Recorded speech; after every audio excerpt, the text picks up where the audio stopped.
घर से नहीं, घर में बसने वालों से। क्या लेना था? उसके पास है ही क्या?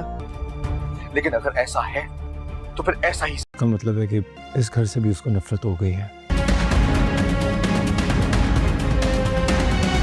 सब ठीक हो जाएगा इंशाल्लाह। मशवरा मांगा है, जितना कहा है ना उतना करो, ज्यादा बकवास मत करो, ले जाओ इसे यहाँ से। अच्छा मैं मोहब्बत से भागता था, झुठलाता था मोहब्बत को।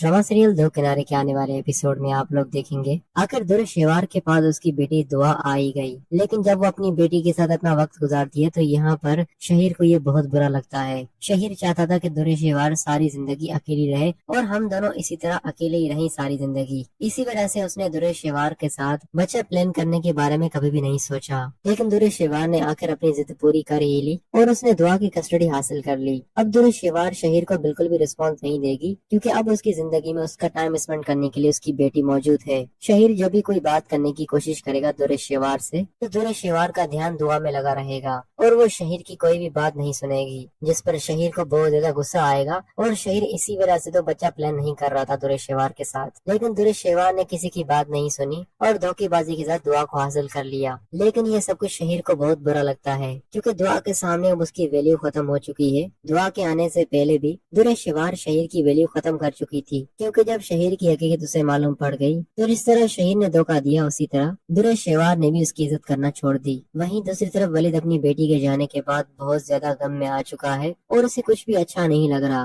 बस सारा सारा दिन कमरे में बैठा रहता है और इसी सोचों में गुम रहता है कि आखिर दुआ मुझसे दूर कैसे चली गई। मैंने तो कभी भी नहीं सोचा था कि दुआ मुझसे दूर चली जाएगी, और दुआ को उस इंसान ने हासिल कर लिया जिसने पहले कभी दुआ का ख्याल नहीं रखा। लेकिन आज अचानक उसके दिल में दुआ की मोहब्बत कैसे पैदा हो गई। वलिद का ये हाल देखकर मावरा को भी काफी तकलीफ होगी। वो तो वलिद को खुश रखने की बहुत कोशिश करती है, लेकिन इस बार वलिद पर उसकी हमदर्दी का भी कोई भी असर नहीं हो रहा, क्योंकि वो तो किसी भी सूरत दुआ को दुर्शेवार के हवाले नहीं करना चाहता था। अभी यहाँ पर भी दुर्शेवार ने वलिद के सामने बहुत बड़ी शर्त रखती है, क्योंकि वलिद का दुआ की तरफ प्यार देखकर दुर्शेवार को भी थोड़ा सा एहसास होने लगता है। लेकिन उसका ये एहसास किसी भी काम का नहीं, क्योंकि वो देख रही है कि वलिद कितनी मोहब्बत करता है दुआ से। इसीलिए उसने वलिद से कहा, अगर आपको दुआ चाहिए, आप दुआ के बगैर नहीं रह सकते, तो आपको एक मेरी बात माननी होगी, और वो ये कि आपको मावरा को तलाक देनी होगी। मावरा को आप तलाक दे दे, मैं आपको दुआ वापस कर दूंगी। लेकिन वलिद अपनी बेटी से भी बहुत प्यार करता है और मावरा से भी, क्योंकि मावरा ही थी जो कि अब तक दुआ का ख्याल रखती थी, और मावरा के आने के बाद वलिद को ज्यादा परेशानी नहीं उठानी पड़ी थी। अब दोस्तों देखते हैं वलिद ये केस किस तरह हैंडल करता है,